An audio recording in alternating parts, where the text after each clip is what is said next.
ہمارا سیکولر جمہوریت کا نظام، یہ تو ہمیں بہت عزیز ہے، ہم اس کی قربانی کسی سے شکل میں برداشت نہیں کر سکتے،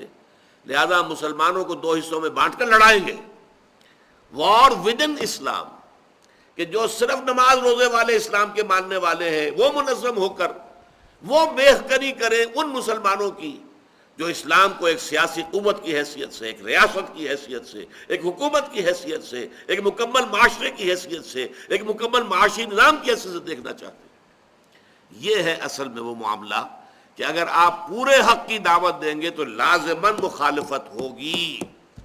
بلکہ اگر مخالفت نہیں ہوتی تو یہ ثبوت ہے کہ آپ پورے اسلام کی دعوت نہیں دے رہے، آپ نے کہیں نہ کہیں باطل کے ساتھ کمپرومائز کیا ہے، کہیں کوئی آپ کا جینٹل مین ایگریمنٹ ہے، ان کی دکھتی رگوں کو آپ نہیں چھیڑ رہے ہیں، تبھی وہ مخالفت نہیں کر رہے، ورنہ ممکن نہیں ہے